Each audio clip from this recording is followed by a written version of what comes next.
Alright everyone, welcome to my EXS 318 final video. We're going to be focusing on the overhead squat assessment, and the issue we're going to be examining today is that the knees are deviating outward from the midline. This is likely caused from an overactive piriformis and an underactive adductor complex, specifically the adductor magnus and company. One of the strategies we can use is inhibition. We're going to be doing self-myofascial release. First up, we're going to be looking at the gastrocnemius and soleus muscles. From here, we want to do these one time daily per muscle group and hold that for 30 to 90 seconds. Up next, piriformis, also self-myofascial release. Some more inhibition.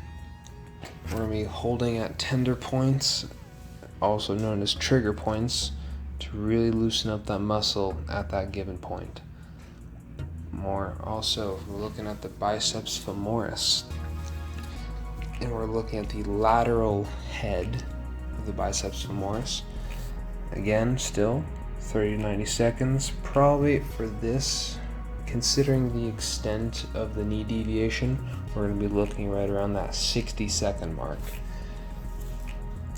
Up next, we're going to be doing some static stretching with the gastrocnemius and soleus. We're doing that 3 times daily, holding that for 30 seconds per muscle group. Up next is the piriformis. This should help loosen up that muscle so that we don't see that knee going so far away from the midline. Again, holding that for 30 seconds. Biceps femoris. Holding that, doing that 3 times daily, 30 seconds. Remember to breathe.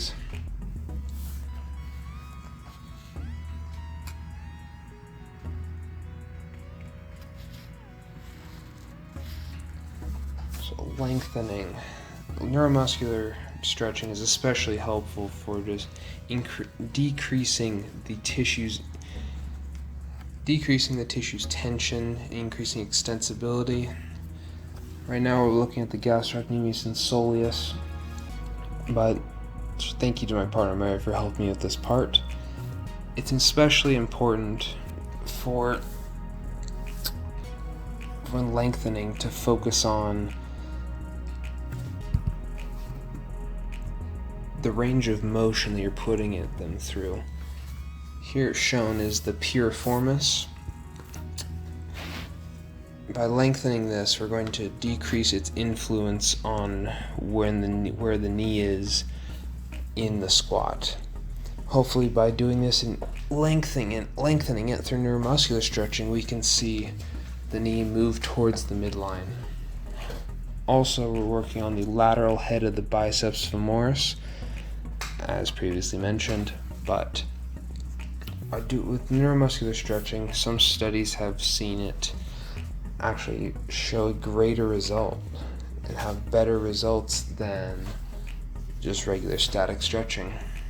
It's also more effective when you have someone else to apply the force than just yourself.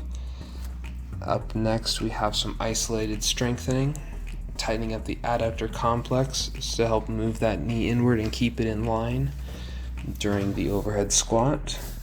Right here, we're looking at all these movements. We're seeing a 2-second hold at end range of motion with a 4-second eccentric.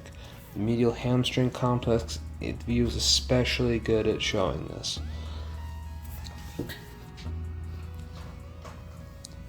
Lastly, we have the gluteus maximus. Again, 2 seconds at end range of motion at an isometric hold, and then a 4-second eccentric contraction. We're going to be doing this for 2 sets, 12 reps, and 4 days a week. So, if that doesn't fix it, shoot. Next, we have some positional isometrics. We're going to be doing these 2 times per week. We're doing 1 set each session. We're doing 4 reps. This one's a little tricky because you need to make sure each isometric hold needs to be held for 4 seconds at 25%, 50%, 75%, and then 100% resistance. So with this medial hamstring complex exercise, this isometric hold, you can really see my arms start to waver in my efforts to keep Mary's leg stabilized. Here we have the gluteus maximus. This one's going to be pretty difficult to hold down because the gluteus maximus is such a large muscle with a lot of influence on hip extension. I don't know, the view is not great, but I am mouthing out the 1, 2, 3, 4 and asking her to keep switching.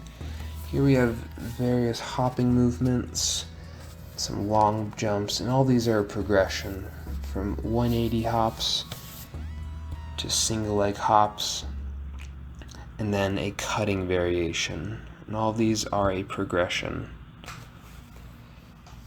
Just want to let you know that if you listen carefully, my exercise strategy